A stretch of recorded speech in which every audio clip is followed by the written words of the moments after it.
Well, 2024 was a great year for the Willamette Valley in terms of wine. In fact, it was a year cementing the valley on the global stage of the industry. Yeah, so to break down the year that was and the year to come, we are joined by Ben Castile for this Wine Wednesday. He is the winemaker and co-owner of Bethel Heights in Salem. Good morning. Thank you guys for having me. Oh, yeah, thanks good for to be here. joining Yeah, I'm glad us. you're here. I mean, truly, this is not just us being fans of Oregon wine. 2024 was a fantastic year, and you've got a unique perspective on this because you and your family are entrenched in Oregon wine.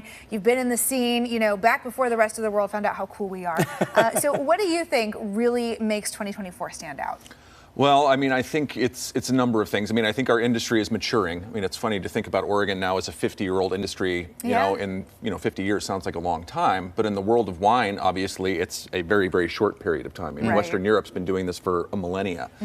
And so I think, you know, a maturing industry, older vineyards, and I think, you know, just more perspective on the quality of what we're doing on the global stage. I mean, it's an industry, you know, you think about Oregon, it's about 6% of the amount of wine made in California. We are small. We are a little speck on the edge of the wine world. And yet, we managed to have a very outsized presence in kind of the world of wine criticism in 2024. So it was a great thing. Yeah, I mean, let's talk about some of the accolades, which you're a part of yourself. I mean, between your wines, you have 3 wines that have been listed in top 50 and top 100 recognitions. First of all, congratulations on that front. But you're not alone. You know, to your point, a lot of award winners, a lot of accolades across the Willamette Valley. What does that do for the Willamette Valley and the AVA? Well, I mean, hopefully, I mean, obviously we want to drive tourism because it's one thing for us to, you know, for me to be on a show like this and to talk about our wines, but it's obviously much, much different if I can talk to you when we're actually out in the vineyard and looking at the vines and looking at the place where we grow grapes. And so, of course, the hope with a lot of these things is it brings more people to Oregon, to the Willamette Valley, to actually see what we do. You know, grapes, you know, it's a product that comes from fruit. It comes from grapes. And so being able to show people the terroir, the dirt, the vines. Yeah.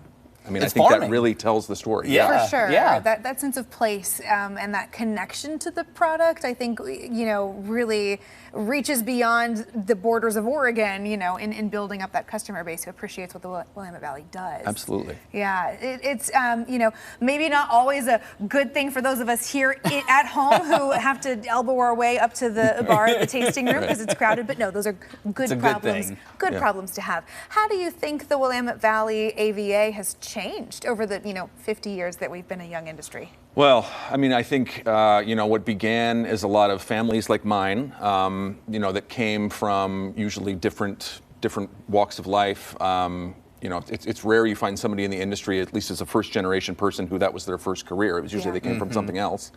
You know, we've had a huge influx of businesses coming from California, from Western Europe.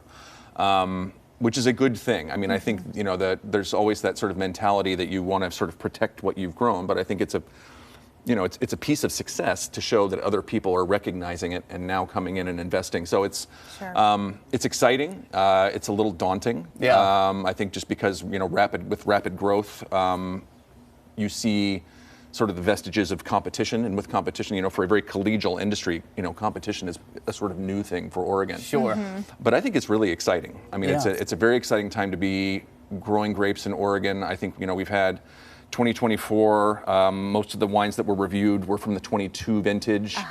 We've had 4 what I feel like are very strong vintages in a row. I'm glad you brought that up. Because Travis was mentioning, you know, the accolades that came in last year for all different Oregon wineries, but the 2024 vintage is just now, you know, getting kind of settled into the bottle from last year's harvest. So give us a snapshot of what you're expecting from 2024 in wine. Well, I'll try not to do the thing that winemakers are continuously guilty of, which is to overhype the thing that we're about ready to put in the bottle. I we're very excited about last year. I don't want to get the hyperbole machine moving too early. But no, I mean, in 2024, I mean, it's the thing with wine is you only get to do it one time a year. And so for a lot of people, I mean, I was fortunate to start very young in my career, but you know, you only get to do it like 20 or 25 times. That's interesting. I never thought of it that way. And when you see a vintage where there aren't really that many hard choices to make, and I would say the 24 vintage sort of allowed that, you know, the growing season was pretty easy.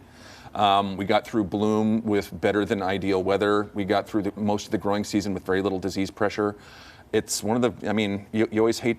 I hate to, you know, the wine makes itself kind of thing. Yeah. But it was one of those vintages where there just weren't really that many hard choices to make. I'm gonna put you on the spot here with like my old sports background, where I want to ask the question: I saw the picture. Yeah. Is this the best harvest that you think you have seen in your career? Because I feel like I've heard only glowing things about 2024. Yeah. I wouldn't say that. I think, I mean, it's always recency bias. I think, you know, 2021 was a tremendous vintage for Oregon, but of course that was coming on the heels of the disaster that was 2020. 2020 and the True. fires. And so you always sort of wonder if But it's this one's just up there with the good ones? Yes. Okay. That's cool. In terms of balance, I think it's one of the better ones we've had since Lovely. I've been doing We'll it. be That's great. excited. We'll be excited to pop the cork on this one for sure. Ben, thank you so much for joining It's us. my pleasure. Congrats again to all the Bethel Heights. Absolutely. Just fantastic stuff. If you want to learn more, you can find this interview and everything you need